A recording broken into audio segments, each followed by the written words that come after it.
चलिए तो शुरू करते हैं work energy theorem NCERT exercise का आज ये दूसरा पार्ट। फर्स्ट पार्ट में हम 13 न्यूमेरिकल कर चुके हैं और आज जितने न्यूमेरिकल करने हैं ना वो प्रैक्टिकल एप्लीकेशन से बहुत जुड़े हुए हैं, बहुत ज़्यादा इंटरेस्टिंग न्यूमेरिकल से आज जितने भी है वो राइट। और अगर आप ये ढंग से इस क्लास को देख लोगे ना तो फिर आपको एग्जाम के वक्त कुछ भी करने का काम पड़ने वाला नहीं है राइट। मतलब आपके दिमाग में ये सारे न्यूमेरिकल अपने आप फिट हो जाएंगे आज। ठीक है, चलिए तो शुरू करते हैं from question number 14।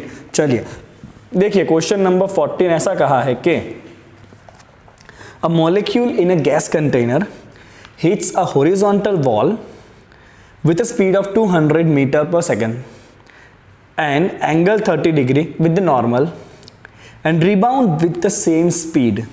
Is momentum conserve in the collision? Is the collision elastic और इनइलास्टिक?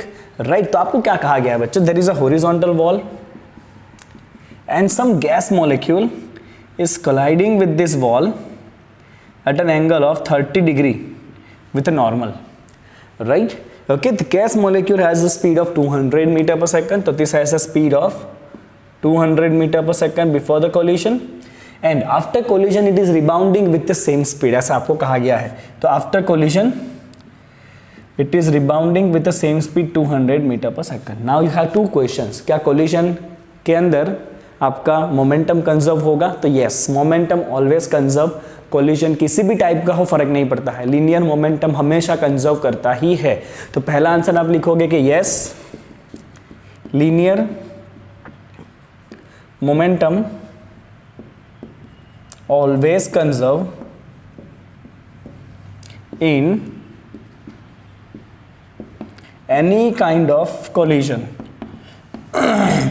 कोई भी कोलिजन के अंदर लीनियर मोमेंटम कंजर्व होता है। इसका रीजन होता है action reactions are equal and opposite, right. चलिए फिर पूछा है कि क्या ये कोलिजन इलास्टिक है क्या इनइलास्टिक है? तो इलास्टिक का मतलब होता है total kinetic energy should conserve. तो कोलिजन के पहले स्पीड उसका 200 मीटर पर सेकंड था, कोलिजन के बाद भी स्पीड सेम है, मतलब काइनेटिक एनर्जी तो बदला ही नहीं है। तो अगर काइनेटिक एनर्जी नहीं बदला है मतलब कोलिजन कैसा है? इलास्टिक है। तो हम यहाँ पे लिखेंगे कि as speed of particle is same after collision also. After collision we can say kinetic energy is conserved. Speed नहीं बदला है तो काइनेटिक एनर्जी भी नहीं बदलेगा।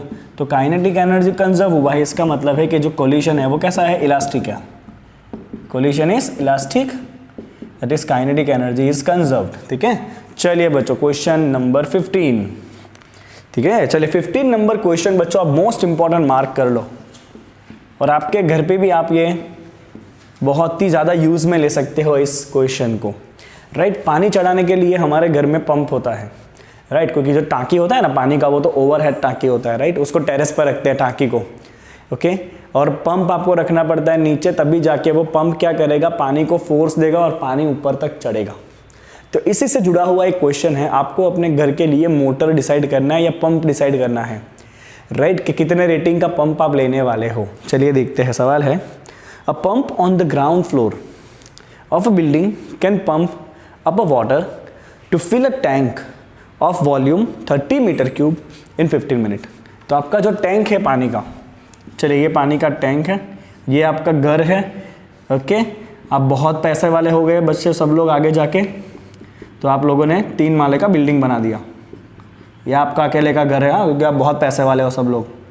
ये मस्त है एंट्रेंस आपके घर का, और पार्किंग के अंदर बहुत सारी कार लगी हुई है, अंदर लैम्बोर्गिनी और वो सारी कार है ना। आप बहुत पैसे वाले हो गए हो आगे जाके। चलिए, तो ये जो ऊपर टाँकी है पानी का, इस पानी के टाँकी का जो वॉल्यूम है उसका वॉल्यूम दिया 30 मीटर क्यूब, राइट। अब इसको भरने के लिए यहाँ से पाइप जा रहा है, राइट, और यहाँ पे नीचे है एक पंप। ये पंप क्या करेगा? पानी को ऊपर ले जाएगा। ठीक है, चलिए आपको टाँकी भरना है 15 मिनट के अंदर। कितने टाइम में आपको ये टाँकी भर देना है स्विच चालू करने के बाद? 15 मिनट में, right. That is 15 × 60 second, that is 900 second, right. इतने टाइम में आपको टाँकी भर देना है। जैसे ही आप स्विच चालू करो उसके बाद टाँकी में कितना पानी है? 30 मीटर क्यूब जितना पानी है। चलिए, if the tank is 40 metre above the ground, चलिए ग्राउंड से कितना मीटर ऊपर? आपने बहुत बड़ा घर बना दिया, हाँ, 40 मीटर ऊंचाई है, राइट। तो आपको जो पानी चढ़ाना है उसका हाइट कितना है, आपको पानी चढ़ाना है उसका हाइट है 40 मीटर, ठीक है। And the efficiency of the pump is 30%। How much electric power is consume by the pump, ठीक है। चलिए अब यहाँ पे एक इंपॉर्टेंट टर्म दिया है बच्चों, efficiency. The efficiency is given is 30%। अब एफिशिएंसी का मतलब ये होता है कि कोई भी डिवाइस होगा ना वो 100% एफिशिएंट नहीं होगा। मतलब आप जो इनपुट एनर्जी दे रहे हो वो कभी 100% आउटपुट एनर्जी में कन्वर्ट नहीं होता है, बहुत सारा एनर्जी लॉस हो जाता है, राइट। आपको पता होगा, आप अगर लॉन्ग टाइम तक इसको चालू रखोगे ना पंप गर्म हो जाएगा क्योंकि हीट के फॉर्म में एनर्जी वेस्ट हुई, राइट। बहुत सारे पानी को रेसिस्टेंस भी लगेंगे ऊपर चढ़ते वक्त, राइट। तो 100% कभी भी आप एनर्जी को यूजेबल फॉर्म में कन्वर्ट नहीं कर सकते हो, राइट। चलिए, तो आपको ये पूछा है कि आपका पंप कितना पावर कंज्यूम करेगा। आपको पूछा है पावर कंज्यूम्ड बाय पंप कितना होगा। तो पहले ये फाइंड करते हैं कि इसको पानी को ऊपर चढ़ाने के लिए आपको कितना एनर्जी देना पड़ेगा, राइट। तो पानी को मुझे हाइट पे ले जाना है, मतलब मुझे पानी को देना है पोटेंशियल एनर्जी। तो मैं यहाँ पे लिखूंगा कि potential energy require to pump the water, right. तो पोटेंशियल एनर्जी का फॉर्मूला है बच्चों आपका, यू लिखते हो आप उसको, है ना। और पोटेंशियल एनर्जी का फॉर्मूला क्या होता है बच्चों, आपको पानी को हाइट पे ले जाना है, दैट इज mgh। कितना क्या फॉर्मूला है पोटेंशियल एनर्जी का, mgh। चलिए अब यहाँ पे मास नहीं दिया है तो कोई बात नहीं, टाँके का वॉल्यूम है, राइट। तो आप सिंपली मास को क्या लोगे बच्चों, डेंसिटी इंटू वॉल्यूम, है ना। मैंने यूज़ कर लिया है mass equal to density into volume, simple relation, ठीक है। मतलब मुझे पानी को टोटल इतना एनर्जी देना है। अब मुझे पावर पूछा गया है, चलिए तो पावर क्या होता है, पावर होता है एनर्जी पर यूनिट टाइम। तो मैं यहाँ पे लिखूंगा कि power require to lift the water, right. ये आपका आउटपुट पावर है जो पानी को मिला। ये कौन सा पावर है बच्चों, आउटपुट पावर है जो पानी को मिला। हमें इनपुट पावर फाइंड करना है, राइट। आउटपुट पावर इतना होना चाहिए तब जाके आपका पानी ऊपर चढ़ जाएगा। तो पावर क्या होता है बच्चों, energy by time. Power is very simple, energy by time. चलिए एनर्जी है आपका rho into volume into g into h by time. Let's put the value. पानी का डेंसिटी नहीं दिया होता है तो मैंने आपको कहा है कि आपको ले लेना है 1000 kg/m³। Will keep it 1000। Volume है 30, ग्रेविटी लेंगे 9.8, हाइट चढ़ाना है आपको पानी को 40 मीटर। कितने टाइम में चढ़ाना है आपको पानी को, 900 सेकंड में।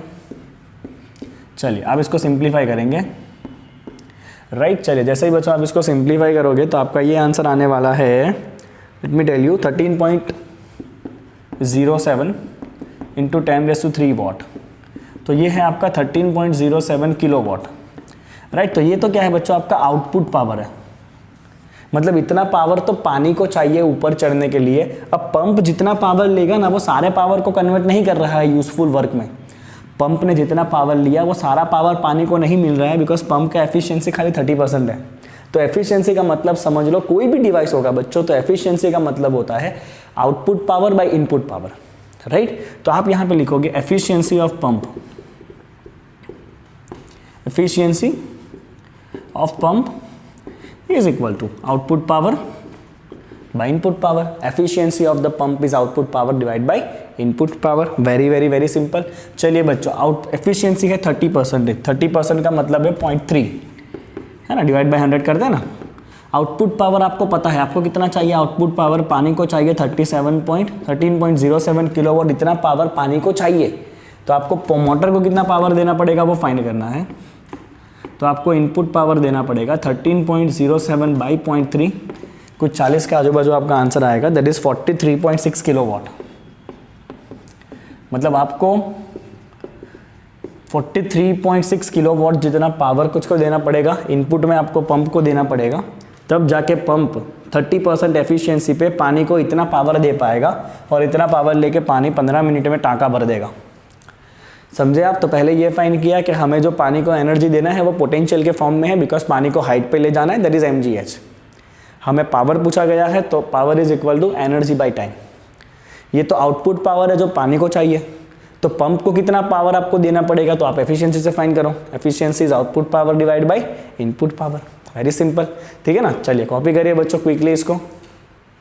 चलिए आ जाए तो क्वेश्चन नंबर 16 का डिस्कशन करते हैं। मैंने फिगर बना लिया है ऑलरेडी, बहुत सिंपल सा फिगर है, देख लीजिए। तो आपको 3 इक्वल साइज के मास दिए हुए हैं। ओके, इनिशियली एक जो आपका फर्स्ट बॉल है वो मोशन में है जिसका वेलोसिटी v है, ये दोनों अभी स्टेशनरी है। अभी आपको टक्कर के बाद 3 अलग अलग केसेस दिए हुए हैं। पहले केस में ये v वाला स्टेडी हो गया, टकराने के बाद पहला बॉल स्टेडी हो गया, और सेकंड एंड थर्ड बॉल दोनों आगे जा रहे हैं with the velocity v/2। Second case के अंदर फर्स्ट एंड सेकंड स्टेडी है और खाली तीसरा बॉल आगे जा रहा है विद द वेलोसिटी v। और थर्ड केस में तीनों के तीनों बॉल साथ में आगे जा रहे हैं विद द वेलोसिटी v/3। आपको ये पूछा है कि which is true for elastic coalition. अगर ये कॉलिशन इलास्टिक है तो इन तीनों में से कौन सा जो अरेंजमेंट है वो सही लग रहा है। तो पहले तो मैं इस पर ध्यान दूंगा कि इलास्टिक कॉलिशन है। इलास्टिक कॉलिशन के लिए काइनेटिक एनर्जी कंजर्व होता है। Elastic coalition conserve kinetic energy. तो टक्कर के पहले कितना काइनेटिक एनर्जी था ये देखिए। तो इनिशियली तो खाली एक ही बॉल मोशन में था, ये दोनों तो स्टेशनरी थे, इनका वेलोसिटी तो 0 था, यहाँ पे भी इसका वेलोसिटी 0 है। तो टक्कर के पहले खाली एक ही बॉल के पास वेलोसिटी था, that is half mv², that is और इनिशियल वेलोसिटी। ये दो तो स्टेशनरी है। चलिए टक्कर के बाद तीनों केस को देखते हैं। चलिए अगर मैं केस 1 को देखूँ, फाइनल काइनेटिक एनर्जी कितना हो रहा है। अब ये स्टेशनरी हो चुका है, ये भी मूव कर रहा है, ये भी मूव कर रहा है, तो that is half into m into v/2², और दूसरा भी वही है, half into m into v/2², है कि नहीं, राइट। इसका हाफ m v/2², इसका भी हाफ m v/2²। सबका मास कैसा है भाई, सेम है। सबका मास कैसा है बच्चों, सेम है, ठीक है। चलिए अब इसको में से आप हाफ mv² कॉमन निकालिए, तो ये होगा 1/2 का स्क्वायर, दैट इज़ 1/4, 1/2 का स्क्वायर, ये भी 1/4। तो ये आपका हो जाएगा 1/2 इंटू हाफ mv²। मतलब यहाँ पे फाइनल काइनेटिक एनर्जी आधा हो चुका है। इनिशियल तो खाली एक हाफ mv² था, यहाँ पे तो हाफ mv² हो चुका है, हाफ इंटू हाफ mv² हो चुका है। मतलब यहाँ पे काइनेटिक एनर्जी कंजर्व नहीं हो रहा है। तो पहला केस इलास्टिक नहीं है, this is half into initial, kinetic energy आधा हो गया, बराबर। तो ये इलास्टिक नहीं है। दूसरा केस देखते हैं, चलो बी वाले में चलते हैं ना। अच्छा, ये बी वाले में फाइनल काइनेटिक एनर्जी कितना होगा। तो ये दोनों तो स्टेडी है, छोड़ो इसको, खाली एक ही मोशन में है, that is half mv² and this is same to same as initial kinetic energy. मतलब सेकंड केस कैसा है, इलास्टिक है। मतलब क्या हुआ, ये यहाँ पे आया, ये इसके साथ चिपक गया और ये उतनी ही वेलोसिटी से आगे निकल गया, राइट। जैसे सेम टू सेम आप कैरम में करते हो कई बार। थर्ड केस देखते हैं, इसमें क्या हो रहा है। तो फाइनल काइनेटिक एनर्जी यहाँ पे तीनों के तीनों साथ में है, राइट। तो मैं ऐसा करता हूँ कि तीनों को साथ में मूव करना है, तो तीनों का टोटल मास कर दो 3m। तो काइनेटिक एनर्जी होगा हाफ इंटू 3m, और उनका वेलोसिटी है v/3 का square, half into 3m, it is v²/9, है कि नहीं। तो ये हो जाएगा आपका 1/3, आपका बचेगा कट करके, हाफ mv²। तो ये तो 1/3 इंटू इनिशियल काइनेटिक एनर्जी है, मतलब ये भी इलास्टिक नहीं है। तो खाली एक ही इलास्टिक कोलिशन का एग्जाम्पल है, that is the second one.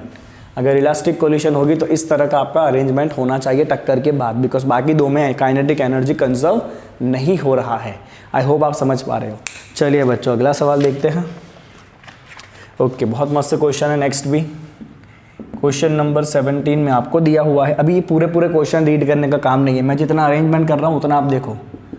एक पेंडुलम दिया हुआ है, इसका मास m है और वो वर्टिकल के साथ 30 डिग्री एंगल बना रखा है, ठीक है। यहाँ पर एक और मास दिया हुआ है b, राइट, ओके, जिसका मास सेम है। अब इसको आपको यहाँ से छोड़ना है, तो ये पूछा है कि टक्कर के बाद, यहाँ पे टक्कर इलास्टिक है, इसके अंदर भी आपका टक्कर कैसा लेना है बच्चों, इलास्टिक लेना है। आपको ये पूछा है कि टक्कर के बाद ये जो ए बॉल है ना, दिस इज ए, टक्कर के बाद ए कितना ऊपर तक उठेगा ये आपको फाइंड करना है। क्या फाइंड करेंगे बच्चों, टक्कर तक ये ए कितना ऊपर तक उठेगा ये आपको फाइंड करना है। तो डेफिनेटली जैसे ही आप इसको यहाँ से छोड़ोगे, राइट, तो पोटेंशियल एनर्जी रिलीज होगा, काइनेटिक में कन्वर्ट होगा, ये आएगा इसको धप्प करता मारेगा। आपको ये पूछा है कि ये टक्कर कर लेगा, उसके बाद ये ए कितना ऊपर तक जाएगा। यहाँ पे आपको दिया है कोलिशन इज इलास्टिक, ओके, आपको क्या दिया है हियर, कोलिशन इज इलास्टिक। मैं शॉर्ट में क्वेश्चन फॉर्म कर रहा हूँ, आपको फाइंड करना है height to which a rise after collision, height to which a right after the collision, ये आपको फाइंड करना है। तो सिंपल सी बात है बच्चों, अगर टक्कर कोलिजन है तो सिंपल सा लॉजिक होने वाला है कि ये जब इसके साथ टकराएगा ना तो अपनी सारी वेलोसिटी किसको दे देगा, इसको दे देगा, है कि नहीं। इसके पास जो भी काइनेटिक एनर्जी आएगा यहाँ पे आते आते जैसे ही टकराएगा, इलास्टिक कोलिशन है, दोनों मास सेम है, तो याद करो जब दो मास सेम होते हैं और इलास्टिक कोलिशन होता है तो क्या होता है, क्या करेंगे वो वेलोसिटी का एक्सचेंज कर लेंगे। क्या करेंगे, वेलोसिटी का एक्सचेंज कर लेंगे। मतलब इसके पास जितना वेलोसिटी होगा वो सारा इसको मिल जाएगा, और इसका तो वेलोसिटी था ही नहीं, पहले जीरो था, तो वो जीरो वेलोसिटी इसके मिल जाएगा। मतलब ये स्टेशनरी हो जाएगा और ये आगे निकल लेगा, right, with the same velocity. तो आप यहाँ पे सिंपल लिखोगे बच्चों के for elastic collision between same bodies, for elastic collision between bodies of same mass, velocities are interchanged, velocities are exchanged, you can write। क्या करेंगे भाई, वो वेलोसिटी को एक्सचेंज करेंगे, राइट, ओके। मतलब आपका जो बॉल ए है वो स्टेडी हो जाएगा टक्कर के बाद, तो वो कोई हाइट तक ऊपर आने वाला नहीं है, राइट। तो बॉल ए जो है आपका become steady after collision, and जो बॉल बी है it will move with the velocity v, ball B move with velocity v, ball B velocity से आगे जाएगा और ए वाला जो है ना उधर का उधर रुक जाएगा। तो after collision the situation will be like this, ये इधर ही रुक गया और ये भाई जा रहा है आगे with the velocity v, right. तो ऐसा सिचुएशन हो जाएगा बच्चों आफ्टर द कोलिशन, ये इधर ही रुक जाएगा और ये आगे जाएगा, ओके। तो ये बिल्कुल भी राइज होने वाला नहीं है आफ्टर द कोलिशन। चलिए इसको कॉपी करेंगे सब लोग बहुत ही जल्दी जल्दी, क्विकली, ओके। अब नेक्स्ट क्वेश्चन नंबर 18। चलिए इतना इंटरेस्टिंग ये क्वेश्चन है ना, ऐसा कहा है कि एक ट्रॉली है, देखना बहुत ही ध्यान से, हाँ, it is a trolley, right, okay. और इस ट्रॉली के ऊपर एक रेती से भरा हुआ बैग पड़ा हुआ है, राइट। ये एक बैग है जिसके अंदर बहुत सारी सैंड है, राइट। क्या है, इसके अंदर बहुत सारी रेती भरी हुई है। और अभी ये जो ट्रॉली है ना आपका, वो v जितने वेलोसिटी से आगे जा रहा है। यहाँ पे एक प्लेटफॉर्म है, राइट। ट्रॉली जो है अभी वो v जितने वेलोसिटी से आगे जा रहा है। क्या ये 18th क्वेश्चन नहीं है, ये 19th है क्या? Okay, let me check it out. Oh shit, 18 रह गया, दिस इज 19th क्वेश्चन। कोई नहीं, 18 इसके बाद करेंगे, कोई दिक्कत नहीं है, पहले 19 करते हैं फिर 18 करते हैं, ओके। चलिए अब मैं इस क्वेश्चन के बारे में ना बहुत फैसिनेटिंग हूँ, इसीलिए मेरे दिमाग में पहले ये आ गया, कोई बात नहीं। अभी देखो सिचुएशन क्या हो रहा है। अब right now this entire system is moving with a velocity v। अब ये हो रहा है कि यहाँ से ना रेती लीक होना चालू हुआ, मतलब सैंड स्टार्टेड लीकिंग, ओके। और वो सैंड सारा नीचे गिर रहा है, ये सैंड जो है वो लीक होकर नीचे गिर रहा है, सैंड इट स्टार्ट लीकिंग। अब सवाल ये है कि when the sand start leaking what will be the effect on the velocity, how the velocity will change, how velocity is affected if sand start leaking on the platform, sand start leaking on the platform। चलिए बताइए तो बच्चों मुझे क्या होगा, क्या लग रहा है आपको, क्या लग रहा है, क्या होना चाहिए? सोचिए, पहले सब लोग सोचिए, फिर मैं सॉल्यूशन कराऊंगा इसका। Okay, so in this particular case I hope कि आपने सही सही सोचा होगा। अब इस केस के अंदर ट्रॉली का स्पीड चेंज होने वाला नहीं है। इसका रीजन मैं आपको बता देता हूं क्यों। Here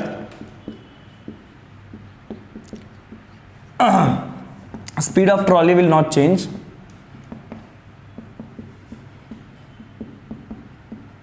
why?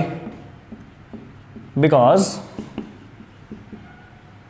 there is no force is acting externally, there is no force is acting externally कोई फोर्स लग रहा नहीं है, बाहर से किसी ने कोई धक्का मारा नहीं है, राइट। अब यहाँ पे समझो होगा क्या। अब यहाँ पे क्या होने वाला है पता है, नॉर्मली ये होना चाहिए कि अगर ये सैंड लीक हो रहा है, सिस्टम का मास कम हो जाएगा तो वेलोसिटी बढ़ना चाहिए, बट होगा क्या एक्चुअल में ये होगा कि जैसे ये सिस्टम का मास कम हो जाएगा ना तो फ्रिक्शन भी कम हो जाएगा, राइट। तो आप यहां पे लिखोगे कि here due to leakage of sand mass is reduced, mass क्या हो जाएगा भाई, mass is reduced, along with it normal reaction भी कम हो जाएगा, बिकॉज नॉर्मल रिएक्शन mg होता है, normal reaction is also reduce and hence friction force भी रिड्यूस हो जाएगा।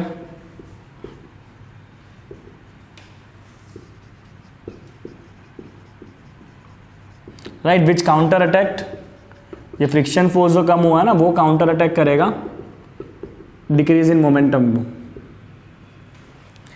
It will counter attack the decrease in momentum and the speed will not change. Right, because sand leak हो रहा है ना, तो मास कम हो जाएगा तो मोमेंटम भी कम हो जाएगा, तो ऐसा होना चाहिए कि भाई स्पीड कम हो जाए, बट होगा क्या एक्चुअल में कि ये जो आपका फ्रिक्शन फोर्स कम हो रहा है ना मास कम होने की वजह से, वो उसको काउंटर अटैक कर लेगा जो मोमेंटम का डिक्रीज हुआ है उसको, एंड अल्टीमेटली स्पीड चेंज होने वाला नहीं है। ओके, चलिए क्वेश्चन नंबर 18 क्या कहता है, लेट्स सी। तो क्वेश्चन नंबर 18 ऐसा कहता है कि the bob of a pendulum is release from a horizontal position A as shown in the figure. चलो तो ये रहा आपका फिगर, बॉब ए अभी हॉरिजॉन्टल पोजीशन में है और स्ट्रिंग का लेंथ है 1.5 मीटर। चलिए, if the length of pendulum is 1.5 metre, what is the speed with which the bob arrives at the lower most point B. Right, तो जब इसको यहाँ से छोड़ा जाएगा तो डेफिनेटली ये इस तरह से आने वाला है, तो जब वो आपका लोअर मोस्ट पोजीशन पे आ जाएगा तो उसका वेलोसिटी कितना होगा। राइट, अब यहाँ पे आपको एक और चीज दिया हुआ है, given that it dissipate 5% of initial energy against air resistance, मतलब जब ये यहाँ से इधर आएगा ना तो एयर के रेजिस्टेंस की वजह से उसकी 5% एनर्जी लॉस हो जाएगी। राइट, तो हम यहाँ पे लिखेंगे कि 5% energy is lost due to air resistance, 5% energy is lost due to air resistance. चलिए, तो बहुत सिंपल सी बात है बच्चों, हम यहाँ पे normally law of conservation of energy use करेंगे। यहाँ पे उसके पास हाइट है तो उसकी वजह से पोटेंशियल एनर्जी होगा, जैसे ही छोड़ोगे potential will be converted to kinetic energy, और ये आपका बॉटम मोस्ट पॉइंट है जिसको आप ले सकते हो h = 0। तो इस पॉइंट का h कितना होगा, 1.5 मीटर। तो यहाँ पे जो उसके पास पोटेंशियल एनर्जी होगा वही यहाँ पे काइनेटिक में मिलेगा। एग्जैक्टली ऐसा नहीं होगा क्योंकि रास्ते में आते आते 5% एनर्जी लॉस हो जाएगी। राइट, तो यहाँ पे कितनी काइनेटिक एनर्जी बचेगी, 95% काइनेटिक एनर्जी यहाँ पे बचने वाली है। तो आप यहाँ पे लिखोगे कि here 95% of energy at point A is equal to energy at point B. बराबर, बी पॉइंट पे आते आते 95% एनर्जी ही बचेगी जितनी ए पॉइंट पे थी। ठीक है, चलिए 95% ए पॉइंट पे कौन सा एनर्जी था, पोटेंशियल एनर्जी था, that is mgh। A point पे कौन सा एनर्जी था बच्चों, पोटेंशियल एनर्जी था mgh, और बी पॉइंट पे उसके पास हाइट कुछ नहीं है, वेलोसिटी है, तो kinetic energy is ½ mv²।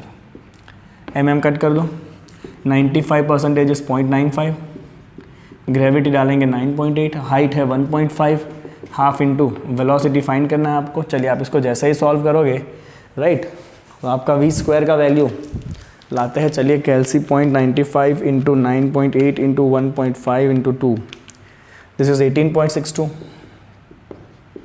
Right, चलिए इसका आप अंडर रूट करिए, मुझे कुछ सीरियसली गड़बड़ लग रहा है। 9.8 इंटू 2 इंटू 0.95, इतना ही आता है। 9.8 इंटू 3, मैंने कहा ना मुझे सीरियसली कुछ गड़बड़ लग रहा है। This is 27.93। चलिए इसका करेंगे अंडर रूट, तो यार answer is 5.28। Velocity is 5.28 metre per second. तो बी पॉइंट के ऊपर पार्टिकल या जो भी बॉब दिया हुआ है उसके पास कितना वेलोसिटी होगा, 5.28। सिंपल क्वेश्चन था, law of conservation of energy आपको यूज करना था। ठीक है, चलिए कॉपी करिए सब लोग क्विकली एकदम इसको। चलिए अगला सवाल देखते हैं, क्वेश्चन नंबर 20 क्या कहता है।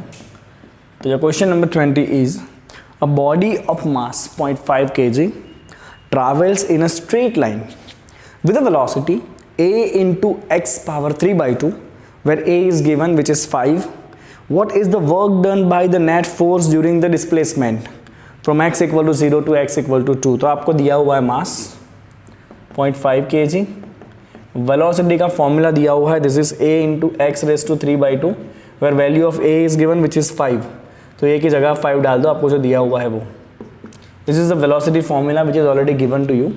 ओके, चलिए आपको ये पूछा है what is the net work done from x equal to 0 to x equal to 2 metre, right. जब ऑब्जेक्ट 0 से 2 मीटर तक जाएगा तो वर्क डन कितना होगा, तो आपके पास वर्क डन का सिंपल फॉर्मूला है, work done is equal to force into displacement. Okay, but यहाँ पे फोर्स तो दिया नहीं है, राइट, बट यहाँ पे आपके पास मास है और वेलोसिटी है। अगर आप थोड़ा दिमाग लगाओ ना तो आपको एक थियरम पता होगा, work energy theorem, that is work done is equal to change in kinetic energy, and kinetic energy is half mv², we have the mass, we have the velocity also, use it na। so what we will do, we will say from work energy theorem you can say work done by the force is equal to change of kinetic energy, change of kinetic energy is equal to half m final square half m initial velocity square, right। चलिए मास को बाहर निकाल लीजिए, half into mass बाहर आ गया, vf² minus vi²। चलिए final position है 2 metre, आपके पास फॉर्मूला दिया हुआ है, राइट। वेलोसिटी का फॉर्मूला है आपके पास 5 into x raise to 3/2, final में आपको x कितना रखना पड़ेगा, 2 रखना पड़ेगा, तो ये रहा वेलोसिटी का फॉर्मूला, 5 इंटू एक्स की जगह रखो 2 raise to 3/2 minus initial 5 into x की जगह रखो 0 रेस टू 3/2, राइट। आपको क्या करना है, जो वेलोसिटी का फॉर्मूला आपको दिया हुआ है उसमें आपको x का वैल्यू 2 डालना है फाइनल के लिए, और इनिशियल के लिए x का वैल्यू आप 0 रखोगे और फिर आप इसके अंदर सिंप्लीफाई करोगे। चलिए मास का वैल्यू है 0.5, हाफ इंटू 0.5, चलिए 5 इंटू ये कितना हो जाएगा, तो ये देखो बच्चों 2 का पहले क्यूब होगा, 2 का क्यूब होगा 8, और 8 का करना है आपको अंडर रूट, 2 का क्यूब होगा और आप 8 का करोगे अंडर रूट, दिस इज 2.83, ये तो वैसे भी 0 हो जाएगा, so your answer will be 2.83 into 5 into 0.5 divide by 2, that is 3.5375 joule. This much work is done by the force on the object if it is moved from 0 to 2 meter, right। तो simple आपको work energy theorem use करना था। चलिए बच्चों number 21 बहुत important है ये question, number 21 very important, wind mill का क्वेश्चन है ये। Okay, let's see what is the question. The blades of windmill sweep out a circle of area A। तो मैं आपको यहाँ पे प्रॉपरली बना के दिखाऊंगा। चलिए ये सपोज आपका विंड मिल है, राइट, ओके, और जब ये घूमेगा तो ये सर्कल स्वेप करेगा पूरा area. How much area will it swept, it will sweep the area, right, which is circle, right. तो area swept by blades is A। चलिए और क्या दिया हुआ है आगे देखते हैं। If the wind flows at a velocity v perpendicular to the circle, what is the mass of the air passing through it in time t? t time में कितना एयर का मास पास होगा ये आपको फाइंड करना है। देखिए बच्चों क्या करेंगे, बहुत सिंपल है। तो यहाँ से air I perpendicular to the wind mill, right, okay, this is air. तो टी टाइम में कितना एयर का मास पास होगा विंड मिल में से जिसका वेलोसिटी v है, राइट। तो मान लीजिए कि जो आपका एयर है ना, सपोज उसका इतने पार्ट में आपका एयर चला गया टी टाइम में, समझे आप लॉजिक क्या है वो, टी टाइम के अंदर इतना एयर चला गया आर पार, right, okay. What is this, this is the air passed in T time, air passed in time T, ठीक है ना। चलिए तो मुझे यही फाइंड करना है कितना एयर का मास जाएगा। तो सभी तो मुझे सिंपल दिख रहा है कि एयर का जो मास होगा वो तो एक सिलेंडर जैसा बन रहा है, दिख रहा है आपको सिलेंडर, राइट। तो बस आपको यही logic same to same use करना है बच्चों। चलिए तो हम यहाँ पे लिखेंगे कि सबसे पहला mass of air passing from blade in time T, passing from blades in time T. तो आप यूज़ करो बच्चों, मास होगा आपका डेंसिटी इंटू वॉल्यूम, मास क्या होता है, density into volume, simple formula density is mass by volume, तो mass equal to density into volume. Keep it density as it is. Air density आपको नहीं दिया है अभी, तो will not put the value. चलिए वॉल्यूम क्या होगा, तो वॉल्यूम स्वेप्ट कितना होगा, तो आपको इतना वॉल्यूम दिख रहा है, this is the volume swept in time T, इतना जो आपको दिख रहा है ना, this is the volume swept in time T. Okay, that I can say as a cylinder. Okay, तो वॉल्यूम क्या होता है बच्चों, वॉल्यूम हो जाएगा आपका area into length, because volume is 3 dimension thing, length into width into height, और अब लेंथ इंटू विथ को कह सकते हो एरिया, तो बचा क्या आपका एरिया इंटू हाइट, और थिकनेस यू कैन राइट। तो यहाँ पे मान लीजिए कि ये डिस्टेंस है एल जितना, राइट कितना डिस्टेंस है भाई, ये आगे गया ना जितना एयर, उसका डिस्टेंस है एल जितना, तो आपका वॉल्यूम हो जाएगा area swept into the L. Volume कितना हो जाएगा बच्चों, वॉल्यूम हो जाएगा आपका area swept into the L, that is the mass. चलिए अब लेंथ कितना होगा, तो आपको टी टाइम दिया हुआ है और वेलोसिटी आपको दिया हुआ है v, तो आप लिख सकते हो velocity equal to distance by time. Distance कितना काट रहा है एयर, एल जितना, तो L equal to velocity into time. तो instead of this L I will put velocity into time. तो टी टाइम में कितना मास जाएगा एयर का, that is rho A V to, rho A V T, right. T time में इस wind mill के blade में से कितना मास चला जाएगा एयर का, that is rho A V T. Simple formula use किया बच्चों, mass equal to density into volume, volume की जगह रखा हमने area into length, right. Length मतलब ये जितना एयर आगे गया, कितना एयर आगे जाएगा, that is velocity into time. It's a first one. चलिए अभी इसके अंदर सेकंड क्वेश्चन भी है, and that is what is the kinetic energy of air. चलिए तो काइनेटिक एनर्जी होता है हाफ mv स्क्वायर, मास ये रहा rho A V T into वापस वी स्क्वायर करो, तो it is half into rho A V cube T, that is a kinetic energy. Half into mv square, mass की जगह रख दिया आपने, जो सब्स्टिट्यूट किया है वो खत्म हो गया। चलिए थर्ड में क्या कहा, थर्ड में आपको वैल्यूज दिए सारे। चलिए assume that windmill covers 25% of the wind energy to the electrical energy, area is equal to 30 meter square, velocity is 36 km per hour, and the density of the air is also given 1.2 kg per meter cube. What is the electrical power produced? चलो power कितना produce होगा ये आपको find करना है, right. But efficiency 100% नहीं है, efficiency खाली कितना है 25% ही है, राइट। चलिए तो मुझे थोड़ा सा स्पेस चाहिए लिखने के लिए। आई होप कि आपका ये फर्स्ट पार्ट हो चुका होगा, ओके राइट। तो जो एयर है ना बच्चों, उसके पास इतना एनर्जी है, एयर के पास इतना काइनेटिक एनर्जी है, बट विंड मिल पूरे काइनेटिक एनर्जी को इलेक्ट्रिक में कन्वर्ट नहीं कर पा रहा है, वो खाली 25% ही कन्वर्ट कर पा रहा है। तो हम यहाँ पे लिखेंगे कि इलेक्ट्रिकल एनर्जी, और you can say electrical power produce by wind mill कितना कन्वर्ट कर रहा है, that is equal to 25% of kinetic energy per unit time. Power है ना यहाँ पे, पावर है, पावर क्या होता है, एनर्जी पर यूनिट टाइम होता है, दैट्स अ पावर, राइट। तो आपको जो पावर चाहिए बच्चों, that is 25% kinetic energy per unit time. बस ये हो गया आपका लॉजिक खत्म, ठीक है। ये इलेक्ट्रिकल पावर कितना होगा, जो काइनेटिक एनर्जी आ रहा है यूनिट टाइम में, उसका 25%, बिकॉज आपको एफिशिएंसी दिया है 25%। चलिए ये रहा kinetic energy, 25% is 0.25, kinetic energy is half rho A V cube T divide by वापस आपको टाइम करना है, ठीक है। चलिए अब तो खाली सिंप्लीफाई करना बाकी है, और कुछ नहीं करना है हमें। वैल्यूज डालेंगे सारे, T T will cancel, so it is 0.25, half into density दिया है 1.2, एरिया स्वेप्ट आपको दिया हुआ है 30 मीटर स्क्वायर, राइट। मैं यहाँ पे लिख देता हूँ, density is 1.2, area is equal to 30, velocity is 36 kilometre per hour. आप मीटर पर सेकंड में कन्वर्ट करोगे 20 मीटर पर सेकंड आएगा, and efficiency is equal to 25%। This datas are given, right. चलिए वेलोसिटी है आपका 20 का क्यूब, अभी आपको इसको सॉल्व करना है। जैसे ही आप इसको सॉल्व करोगे बच्चों, आपका आंसर आ जाएगा 4.5, is 4500 watt, that is 4.5 kilowatt.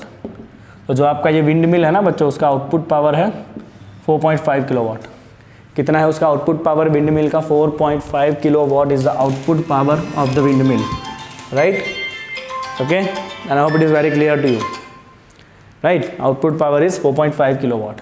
चलिए बच्चों कॉपी करिए। तो पहले मैंने क्या कर लिया, कितना मास पास हुआ वो फाइंड किया, राइट। सिंपल आपको सोचना है कि जब एयर आगे जाएगी तो एक पूरा ऐसा सिलेंडर धीरे धीरे बाहर निकलेगा, that is this particular area into the length. Length कितना रखोगे आप, वेलोसिटी इंटू टाइम। तो मास हो जाएगा density into volume, volume is area into length, length is velocity into time, it is mass. Kinetic energy is half mv square, put mass here, right. Power find करना है, power is kinetic energy per unit time, और efficiency जो दिया है वो multiply कर लो। चलिए copy करिए क्विकली इसको।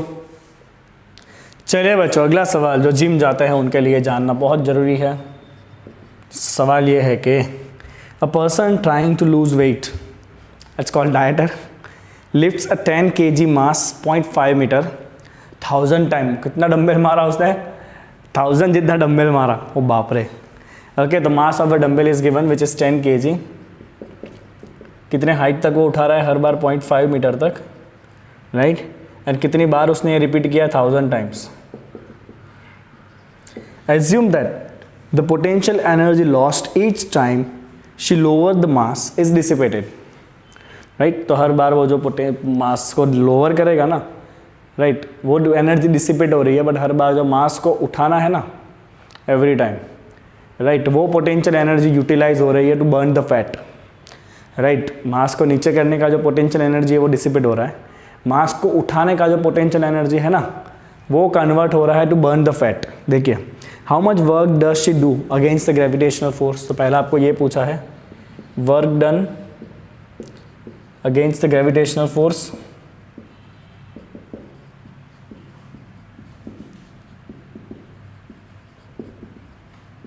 तो हम क्या करेंगे, चलिए यहाँ पे आपको ऑब्जेक्ट को उठाना है, तो work done is equal to mgh and you want to repeat it for n number of times, so total work done is 1000 times m, take g equal to 10 h, right। So on simplifying this we will get this as, okay let's keep it 9.8।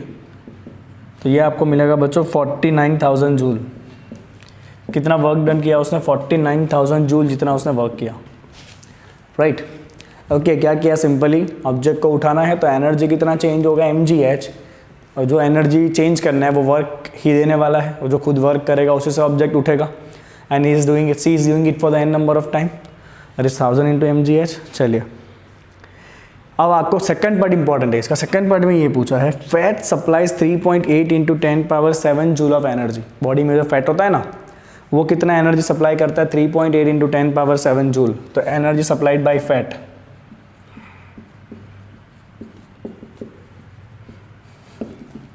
that is 3.8 into 10⁻7 joule पर kilogram. मतलब 1 kilogram fat जब burn होगा ना, right, तो वो इतनी energy produce करेगा, या जब इतनी एनर्जी यूटिलाइज हो जाएगी ना बॉडी में से, तो 1 kg जितना फैट बर्न हो जाएगा। कितना, 1 kg, ठीक है। बट यहाँ पे ये कहा है which is converted to the mechanical energy with 20% efficiency, which is converted to mechanical energy by 20% efficiency, by 20% efficiency, right। चलिए तो अब आपको सॉल्व करना है इसको, तो what exactly going to happen here। चलिए तो आपको ये फाइंड करना है कि उसकी बॉडी का कितना फैट बर्न हुआ होगा जब उसने ये एक्सरसाइज किया तब।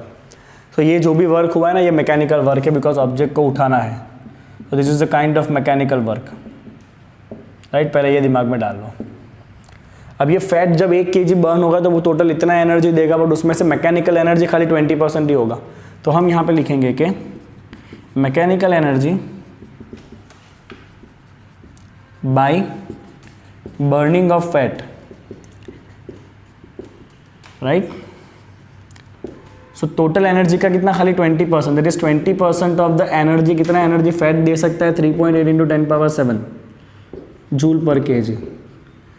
तो फैट जो टोटल एनर्जी दे रहा है 3.8 इंटू 10⁻7, उसमें तो हीट भी प्रोड्यूस होगा, बहुत कुछ होगा बॉडी के अंदर। खाली मैकेनिकल एनर्जी अगर जाना है आपको तो मैकेनिकल एनर्जी कितना होगा, टोटल का 20% होगा, राइट। चलिए इसका 20% करिए, 0.2 से मल्टीप्लाई करिए, दिस इज 0.76 इंटू 10⁻7 जूल पर kg, राइट। मतलब 1 kg फैट में से इतना मैकेनिकल एनर्जी बनेगा। या फिर आप कह सकते हो कि जब इतना मैकेनिकल एनर्जी होगा ना तब 1 kg फैट बर्न हो जाएगा। तो हमने कितना मैकेनिकल एनर्जी था, 49,000 था। तो हम यहाँ पे क्या करेंगे कि देखना ध्यान से, if it is 0.76 into 10⁻7 joule mechanical energy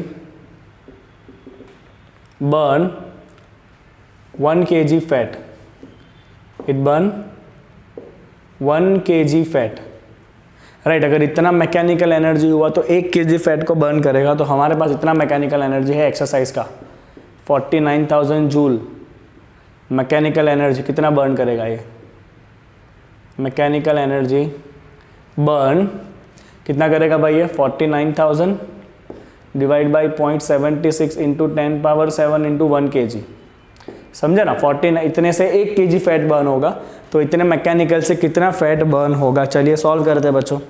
the answer will be 49,000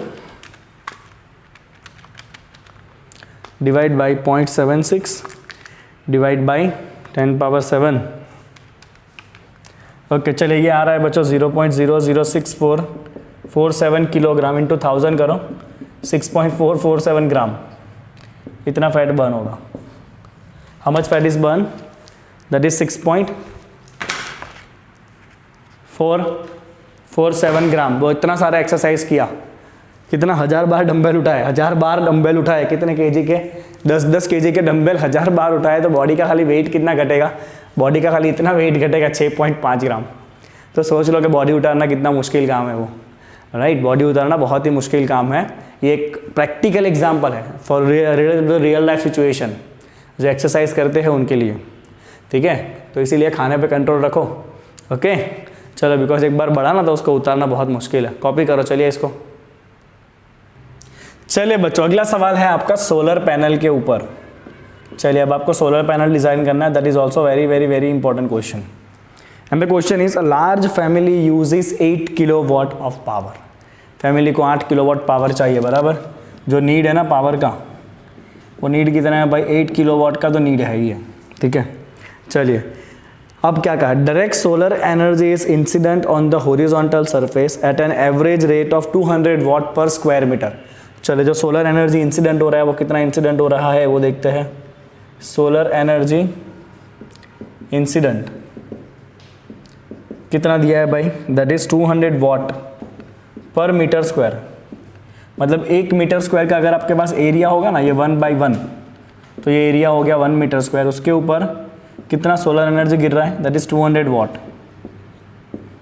but ये पूरे का पूरा इलेक्ट्रिक एनर्जी में कन्वर्ट कभी नहीं होता है, इसका भी कुछ ना कुछ एफिशिएंसी होता है। देखिए if 20% of this energy can be converted to do the useful electrical energy, how large an area is needed to supply that 8 kilowatt.